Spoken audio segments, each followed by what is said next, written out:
이 시간 우리가 함께 볼 하나님의 말씀은 잠언 6장 1절부터 5절입니다. 잠언 6장 1절부터 5절 제가 봉독하겠습니다. 내 아들아, 내가 만일 이웃을 위해 담보하며 타인을 위하여 보증하였으면 내 입의 말로 내가 얽혔으며 내 입의 말로 인하여 잡히게 되었느니라. 내 아들아, 내가 내 이웃의 손에 빠졌은즉 이같이 하라. 너는 곧 가서 겸손히 내 이웃에게 간구하여 스스로 구원하되 내 눈을 잠들게 하지 말며 눈꺼풀을 감기게 하지 말고 노루가 사냥꾼의 손에서 벗어나는 것 같이 새가 그물 치는 자의 손에서 벗어나는 것 같이 스스로 구원하라. 아멘. 잠언은 하나님을 경외하는 마음을 바탕으로 하여 삶에 필요한 여러 가지 지혜를 가르쳐주는 책입니다. 그래서 믿지 않는 사람들도 어느 정도 공감하는 부분들이 있습니다.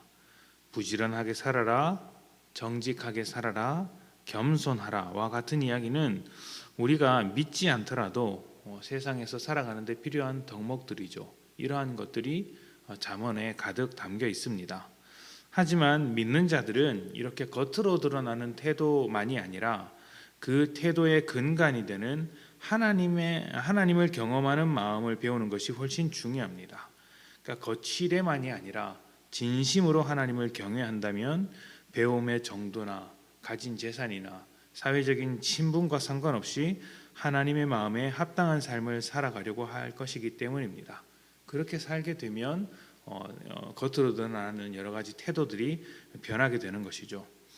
오늘 읽을 말씀은 이제 보증의 문제, 채무에 관한 지혜입니다. 과거나 지금이나 이 빚을 지는 것은 상당한 위험이 있습니다. 누군가는 이제 빚도 재산이라고 하면서 투자의 방법, 사업의 방법으로 받아들이기도 합니다만 그것도 감당할 수 있는 수준이어야 합니다. 이 수준을 넘어서게 된다면 이야기가 달라지는 것이죠.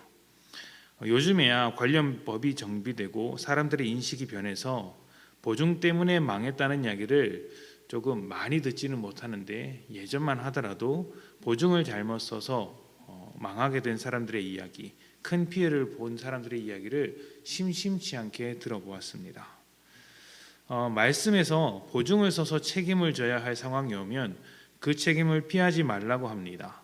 감당하기 어렵다면 채권자에게 가서 자신의 사정을 말하고 정직하게 그 빚을 갚아 나가라고 이야기합니다. 그리고 가능한 빨리 그 짐에서 벗어날 것을 주문하고 있습니다. 이런 이야기는 당연한 말이지만 성경은 한 가지를 더 주문하고 있습니다. 이런 문제도 하나님을 경외하는 마음으로 접근해야 하는 것이죠. 그중 하나가 방금 말씀드린 채권자에게 가서 자신의 사정을 말하는 것입니다. 이런 사정을 들은 채권자는 어떻게 해야 할까요?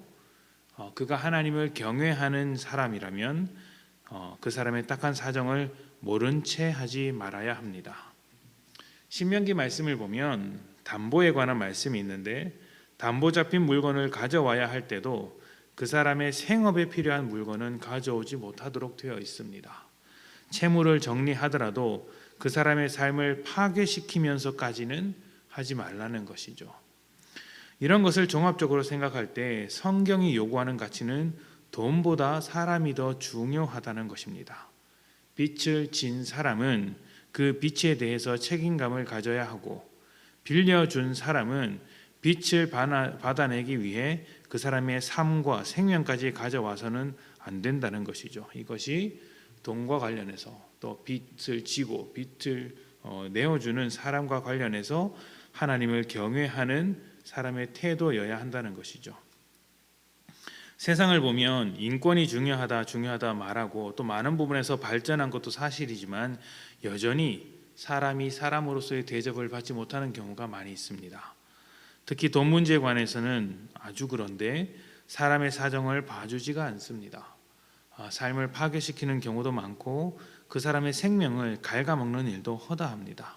이런 일들이 모두 사람을 하나님의 형상으로 생각하지 않고 물건처럼 생각해서 생기는 결과가 아닌가 그렇게 한번 생각해 봅니다. 하나님을 경외하지 않기 때문에 생기는 일들이죠. 만약 교회 안에서 세상과 같이 이런 일들이 생긴다면 그것이야말로 부끄러운 일입니다. 돈 문제로 사람을 죽이니 살리니 하면 교회는 교회라는 이름을 버려야 하는 것이죠. 그럴 것이면 아예 돈 거래를 하지 않는 것이 좋습니다. 성도들 사이에서 돈 문제를 신중하게 생각해야 하는 것도 돈이 아까워서가 아닙니다. 빌려주는 일 때문에 마음이 상하고 관계도 상하고 무엇보다 하나님을 경외하지 않는 모습의 신앙인이 될 수 있기 때문입니다.